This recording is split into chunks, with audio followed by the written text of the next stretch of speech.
haleluya. Senang berjumpa lagi dengan Bapak Ibu Saudara. Tuh bagikan berkat melalui firman Tuhan. Bagaimana kabar saudara? Luar biasa. Diberkati Tuhan. Selalu berhasil. Haleluya. Punya masa depan yang gemilang-gemilang.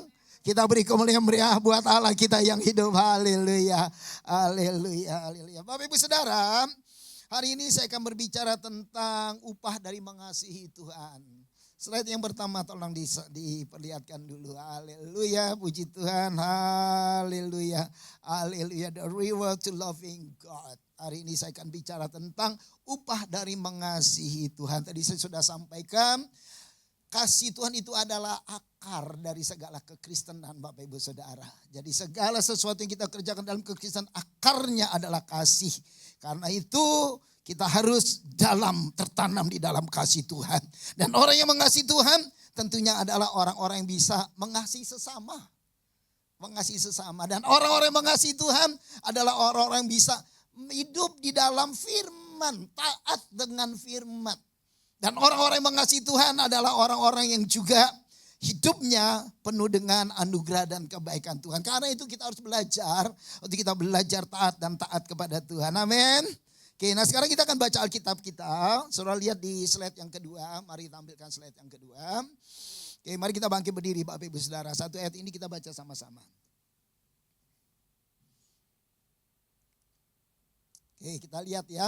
2, 3. Barang siapa memegang perintahku dan melakukannya, dialah yang mengasihi aku. Dan barang siapa mengasihi aku, ia akan dikasihi oleh Bapakku dan aku pun akan mengasihi dia. Dan akan menyatakan diriku kepadanya. Baik, silakan duduk Bapak Ibu Saudara. Oke, satu kebenaran yang saya mau sampaikan pada saudara. Bahwa setiap orang yang memegang perintah Tuhan dan melakukannya. Dialah orang yang mengasihi Tuhan. Jadi kasih Tuhan bukan cuma sekedar kita terima dalam hidup kita. Yang memulihkan keadaan kita, yang menjadikan kita menjadi anak Allah. Tapi lebih daripada itu, bukti daripada kita mengasihi Tuhan adalah memegang perintah dan memegang dan melakukan perintah Tuhan.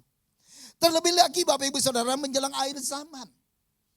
Ingat, ada satu masa akan datang, masa kesukaran besar akan datang Bapak Ibu Saudara. Di dalam masa-masa inilah maka iman seorang percaya, kasih seorang percaya kepada Tuhan itu diuji.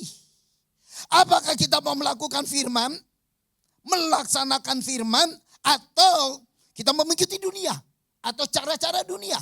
Nah, ini yang menjadi tantangan bagi setiap kita. Karena apa Bapak Ibu Saudara? Karena mengikuti Tuhan berarti kita mau berjalan di dalam perintah dan kehendak Tuhan. Itu prinsipnya Bapak Ibu Saudara. Jadi kalau saudara berkata aku orang Kristen, aku pengikut Kristus. Apakah betul? Kalau engkau tidak pernah melakukan perintah dan mengikuti Kristus, engkau bukan pengikut Kristus. Ya. Barangkali kita hanya orang banyak, bukan murid. Ingat, ketika Yesus ada di bumi, begitu banyak orang mengikuti Yesus. Tapi ada beberapa kelompok. Yaitu ada orang banyak dan ada murid. Nah mana kita bagian kita? Murid atau orang banyak? Yes, ini akan nyata loh saudara di akhir zaman.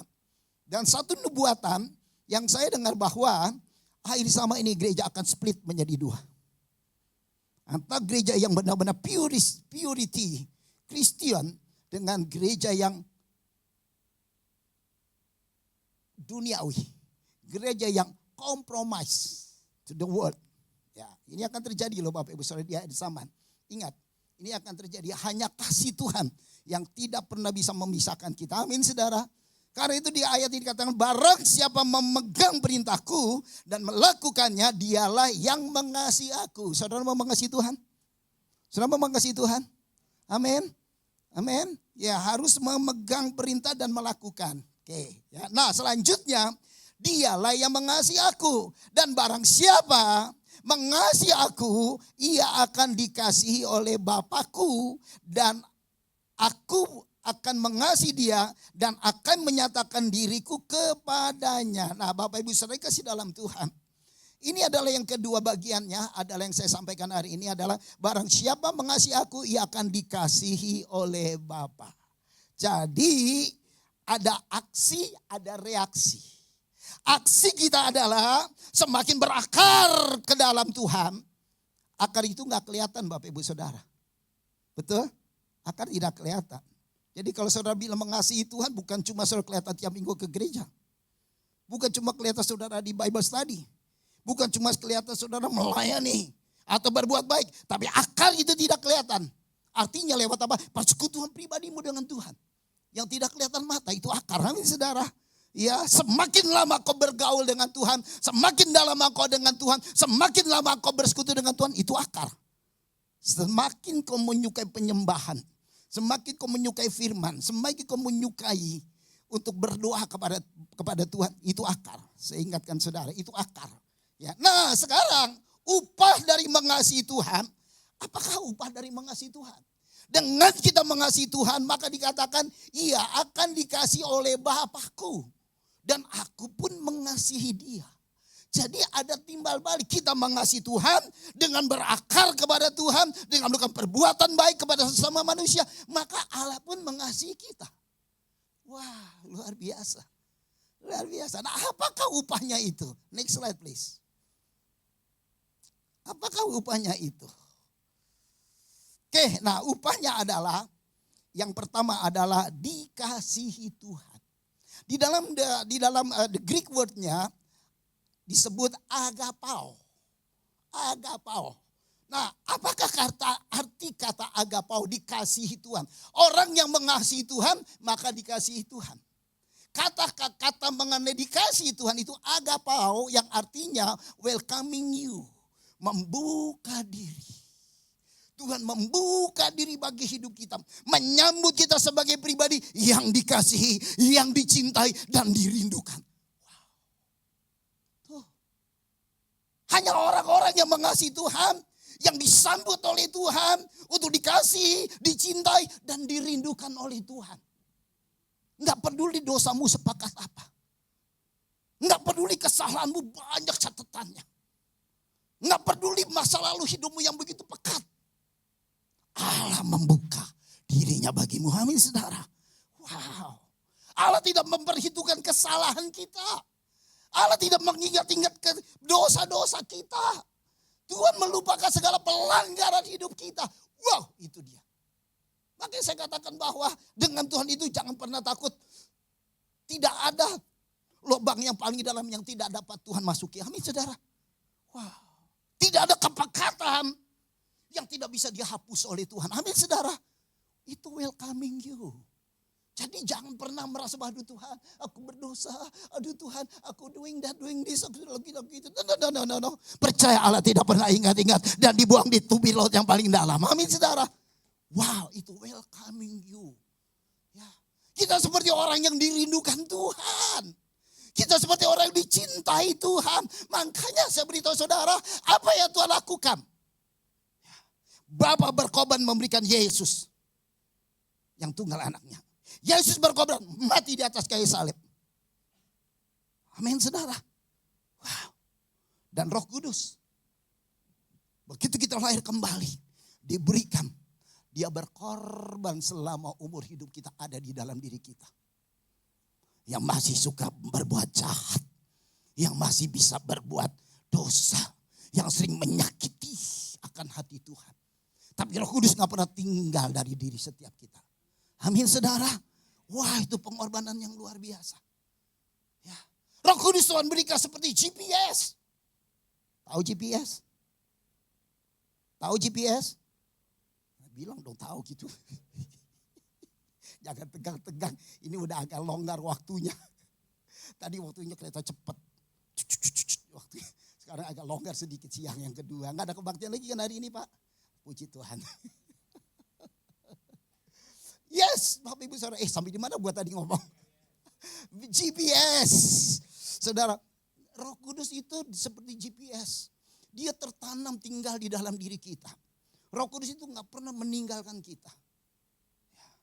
Makanya dikatakan oleh Tuhan bukan menolak Roh Kudus. Tapi kita diingatkan supaya apa?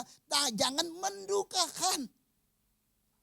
Jangan mendukakan Roh Kudus. Nah itu Tuhan udah ingetin karena apa? Manusia daging adanya. Kedagingan manusia seringkali lebih tebal dari Roh Kudusnya dalam dirinya. Ya. Banyak hal yang kita seringkali menyakiti Tuhan, menyakiti Tuhan, menyakiti Tuhan. Kadang-kala kita lagi berjalan begini, Tuhan bilang kanan. Tapi kita nggak mau Tuhan, saya mau lurus. Pertanyaan saya, kalau dia GPS, dia recalculating nggak? Recalculating. Ya, dia tunjukin lagi arah yang benar. Kita udah jalan yang salah, ditunjukin lagi ke arah yang benar. Sampai kapan? Sampai kita mati. Itu pekerjaan Tuhan, itu kasihnya Tuhan yang luar biasa. Amin saudara. Dia merindukan kita, dia mencintai kita, dia mengasihi kita dengan sungguh-sungguh. Ya, artinya Bapak Ibu saya kasih dalam Tuhan, ketika kita mengasihi Tuhan, kita pun agapao dapat kasih dari Tuhan. Wow, ini sesuatu yang dahsyat luar biasa. Nah, pekerjaan yang kedua, yaitu bukan hanya sekedar welcoming you, tapi juga entertaining you. Yaitu dia juga ingin menjamu. Dia ingin menghibur. Wow, luar biasa. Ya, seperti kepada seorang kekasih atau seorang yang disukai, sesuatu yang dicintai, selalu diberikan yang terbaik. Selalu diberikan yang terbaik. Wow. Alkitab berkata, kalau Bapa yang jahat saja tahu memberi yang baik bagi anak-anaknya, apalagi Bapamu di surga. Memberi pemberian yang terbaik. Amin saudara. Kata memberi pemberian yang terbaik itu artinya sesuatu yang memuaskan. Sesuatu yang di luar jangkauan akal pikiran kita yang Allah berikan. Amin. Saudara ngalamin itu enggak? Berapa banyak yang mengalami itu? Perbuatan yang dahsyat dalam hidupmu. Amin saudara. Ini loh entertaining. Entertaining you, menjamu kita, menghibur kita. Wow, luar biasa. Seperti kepada seorang kekasih, seperti kepada seorang yang disukai, seperti kepada seorang yang dicintai. Dia memberi yang baik, dia bawa sesuatu kepada kita. Hal yang tidak pernah, makanya Alkitab berkata bahwa apa yang menjadi cita-cita kita, kerinduan kita, mimpi kita, gak sebanding dari apa yang Tuhan berikan. Alkitab berkata apa? Allah memberikan jauh lebih banyak dari apa yang kita pikirkan dan doakan dalam hidup ini. Amin. Itu nyata loh dalam hidup kita. Wow. Itu yang kedua Bapak Ibu. Ya, selanjutnya lagi, kata agapao artinya adalah be contented you. Artinya adalah Tuhan bukan hanya sekedar menerima, bukan hanya sekedar menjamu, mengentertain, tapi juga Tuhan juga ingin memuaskan hidup kita. Jadi sepanjang hidup nih Bapak Ibu Saudara, sejak kenal Tuhan kelahiran kembali, sampai kita berjalan, sampai kita dipanggil oleh Tuhan, kita puas. Amin. Jangan sampai selama hidup kita gak puas. Banyak orang-orang begitu menghadapi kematian, berkata selama ini saya hidup gak puas rasanya. Wow, Bapak Ibu Saudara. Ya, Tuhan mau memastikan kita bisa menjalani hidup sampai puas, sampai akhir hidup kita. Amin saudara. Ya, Tuhan taruh itu di hati kita. Tuhan memberikan itu di hati kita. Sampai kita berkata bahwa wow, Tuhan itu adalah Tuhan yang pengasih. Dia adalah penyayang. Tuhan itu yang membawa kita masuk dalam rancangannya yang besar. Sehingga dalam perjalanan hidup kita merasa puas dengan keluarga kita. Kita merasa puas dengan pemeliharaan Tuhan secara ekonomi. Kita merasa puas dengan kesehatan kita. Kita merasa puas dengan segala keberadaan hidup kita. Amin saudara. Enggak mati dalam penderitaan. Enggak mati dalam kesusahan. Enggak mati dalam tindasan, himpitan. Tapi kita bertemu dengan Tuhan dalam damai sejahtera. Hidup yang puas dipelihara sempurna oleh Tuhan. Amin. Ini sudah gak percaya deh. Percaya gak sih? Percaya gak sih? Angkat tangan siapa yang percaya. Beri kemuliaan meriah buat nama Tuhan. Haleluya. Haleluya. Haleluya. Nah Bapak Ibu Saudara. Semua orang yang dari dunia tidak pernah bisa puas dengan hidupnya. Yes. Di luar Tuhan tidak pernah puas dengan hidupnya. Dalam Pengkhotbah 5 ayat 10, siapa yang mencintai uang tidak puas dengan uang. Yes. Siapa mencari kekayaan tidak akan puas dengan penghasilannya. Ini pun sia-sia. Yes. Jelas itu Bapak Ibu Saudara. Ya, gak ada puas manusia. Ya, apapun yang dikerjakan, apapun yang dihasilkan. Sepertinya semua sia-sia seperti orang mencari angin. Pengkhotbah katakan begitu. Kehidupan orang dunia gak pernah menjadi puas. Ya, dan faktanya dalam hidup ini, ya orang dunia itu akan mengalami yang namanya emptiness dan loneliness dalam hidup. Next slide please. Oke, Fakta membuktikan bahwa siapapun yang hidup di bumi, kaya, miskin, tua, muda, sukses, gagal, pasti memiliki persoalan loneliness, kesepian dan emptiness, kekosongan hidup. Orang baik, kaya, baik, miskin ini pasti ada. Hanya satu yang membuat kita tidak loneliness. Ada Roh Allah di dalam diri kita yang selalu menghibur, yang selalu menolong, yang selalu menuntun hidup kita. Amin. Itu bukti loh Bapak Ibu Saudara. Itu bukti. Ya karena di dalam Mazmur 17 ayat 15. Tetapi aku dalam kebenaran akan kupandang wajahmu. Dan pada waktu bangun aku akan menjadi puas dengan rupamu. Amin saudara. Bangun tidur gak mikirin duit. Susah. Gak mikirin gitu. Ya. Bangun tidur gak mikirin yang sulit-sulit. Ya, untuk perjalanan hidup. Bangun tidur gak mikirin tantangan-tantangan. Tapi bangun tidur dia akan berkata, aku puas dengan Engkau Tuhan. Allah yang menjadi penghibur, Allah yang menjadi penolongku. Bahkan orang yang benar waktu tidur pun diberkati oleh Tuhan. Amin. Yes. Itu janji Tuhan bagi buat kita. Amin Bapak Ibu. Itu janji Tuhan buat setiap kita loh. Ya kita akan menjadi puas dalam hidup ini. Bahkan setiap pagi kita bangun pun kita menjadi puas. Itu upah yang pertama yang saya mau sampaikan. Oke, sekarang upah yang kedua, next slide please. Upah yang kedua, yaitu upah mengasihi Tuhan. Yang kedua adalah Allah itu menyatakan dirinya ke dalam hidup setiap pribadi kita. Dalam the Greek-nya empanizo. Empanizo artinya Tuhan membuka diri, menunjukkan rahasianya terbuka tentang pilihan, tuntunan, jalan Tuhan supaya kita paham menjalani hidup. Bukan cuma Tuhan mengasihi kita, tapi juga Tuhan membukakan rahasia-rahasianya. Tuhan memberitahukan rencana-rencananya. Tuhan juga menuntut hidup setiap pribadi kita. Supaya apa? Kita tahu how to do it to live in this earth. Kita tahu menjalani hidup. Bagaimana kita menjalani hidup di atas bumi ini dengan baik dan benar. Enggak kesasar dan tidak nyasar. Tidak kesasar dan tidak nyasar. Ya, jadi artinya Tuhan mau menyatakan dirinya kepada setiap kita. Ini loh aku yang menyertai kamu. Ini loh aku yang akan memimpin hidupmu. Lewat apa? Kehadiran Roh Allah. Wow, ayatnya di dalam 1 Korintus 2 ayat 7. Tetapi yang kami beritakan adalah hikmat Allah yang tersembunyi. Dan rahasia yang sebelum dunia dijadikan. Telah disediakan Allah bagi kemuliaan kita. Tidak ada dari penguasa dunia yang mengenalnya. Yes. Sebab kalau sekiranya mereka mengenalnya, mereka tidak menyalibkan Tuhan yang mulia. Tetapi seperti ada tertulis, apa yang tidak pernah dilihat oleh mata dan tidak pernah didengar oleh telinga. Dan yang tidak pernah timbul di dalam hati manusia. Semuanya disediakan Allah untuk mereka yang mengasihi Dia. Dan ini yang mengubah cara pandang kita. Ini yang mengubah cara kita menjalani hidup. Ini yang mengubah kita juga Bapak Ibu Saudara dalam cara apa? Cara beribadah kita. Wow, sejak Roh Kudus lahir datang dalam hidup seseorang, maka mengubah sungguh-sungguh seluruh wacana kehidupan kita, paradigma kita semua berubah. Enggak lagi seperti yang dulu. Termasuk orang Israel, sebetulnya Tuhan itu mengubah cara bentuk ibadah yang lama menjadi ibadah yang baru. Ibadah yang lama perlu dengan ritual. Ibadah yang lama perlu dengan peraturan-peraturan, 613 misfat. Ya perintah yang harus kita kerjakan. Don't do this, don't do that, don't do this, don't do that. Wah, apa-apa gak boleh. Ya, tapi begitu kita kenal Tuhan ada Roh Kudus, hanya 2 misfatnya. Mengasihi Tuhan dan mengasihi sesama. Amin. Waduh, luar biasa ini. Ya, Tuhan lakukan ini. Jadi artinya Tuhan itu membukakan rahasia dan ini mengubah secara drastis hidup cara ibadah yang dulu secara liturgi, bukan berarti gak boleh ada liturgi ya. Tapi ini benar-benar liturgi benar di zaman dulu. Sekarang berubah menjadi apa? Di dalam roh dan kebenaran. Amin.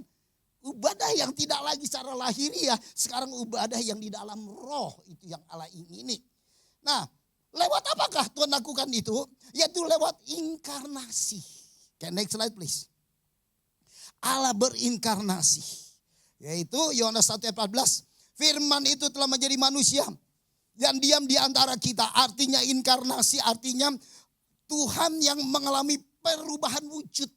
Tuhan yang mengalami penjelmaan dari firman menjadi manusia Yesus. Dari firman yang dari dulu dikatakan oleh Tuhan, menjadi manusia Yesus yang hidup. Dan lewat pengalaman hidup Yesus, disitulah kita belajar. Makanya kenapa murid-murid perlu 3,5 tahun berjalan dengan Yesus. Apakah nggak cukup seperti sekolah sekarang? Ya udah kelas saja hari ini. Kita kumpul diajarin sama Yesus. Tidak. Tapi yang Tuhan kehendaki setiap pribadi yang menjadi pengikut Kristus, yang disebut Kristen adalah orang-orang yang bukan hanya menjadi pengikut Yesus, tapi menjadi murid. Murid itu kenapa harus murid?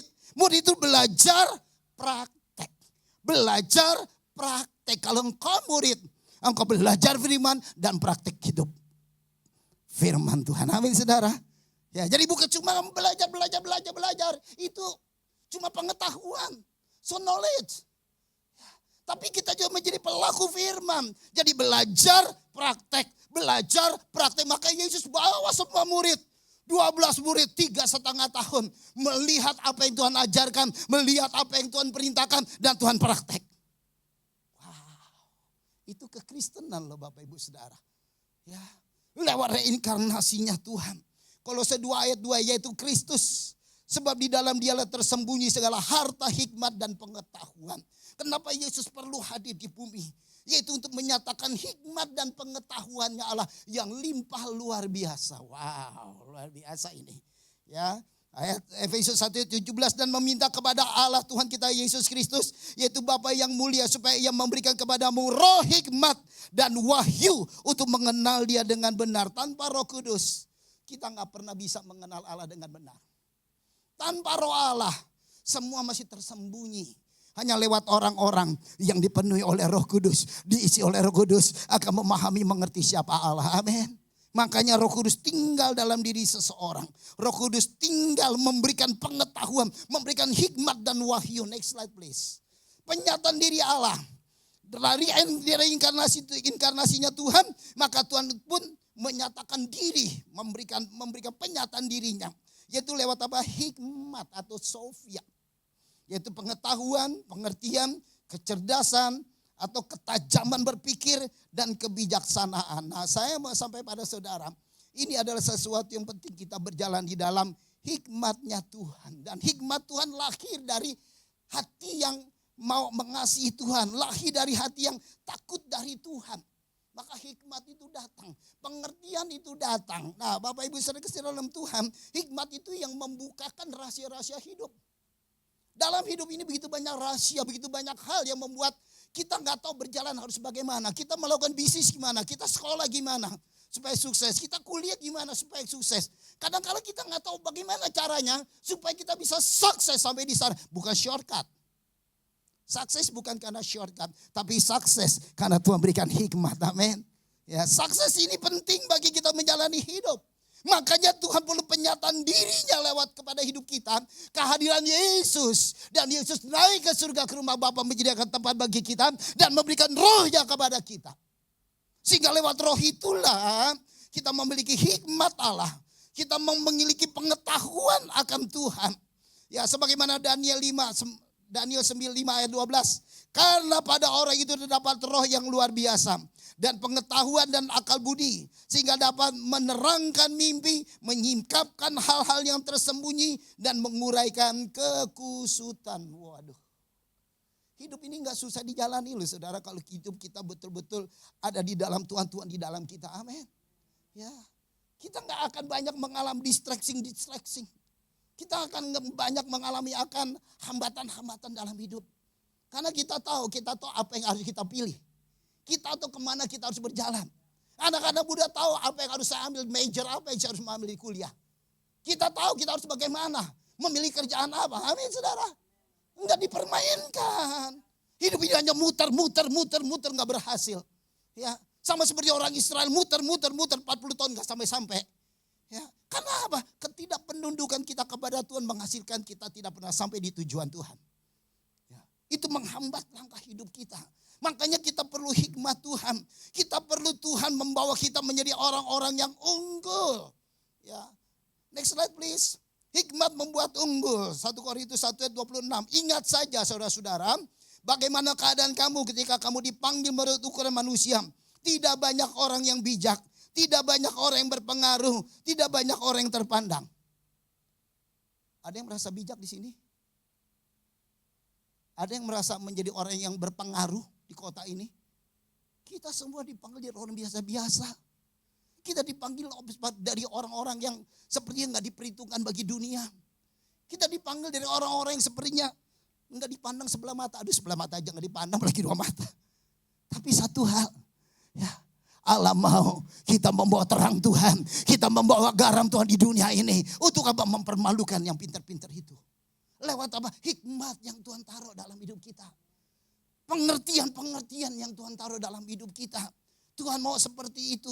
Makanya dikatakan tetapi apa yang bodoh bagi dunia dipilih Allah untuk memalukan orang-orang yang berhikmat. Tetapi oleh Dia kamu berada dalam Kristus Yesus yang oleh Allah telah menjadi hikmat bagi kita. Tuhan itulah yang menaruhkan hikmat kepada hidup setiap kita. Makanya rahasia-rahasia apapun yang tidak pernah terbuka dalam hidup kita, wow, kita bisa mengerti. Apapun yang tersembunyi yang kita tidak tahu, kita bisa tahu. Ya.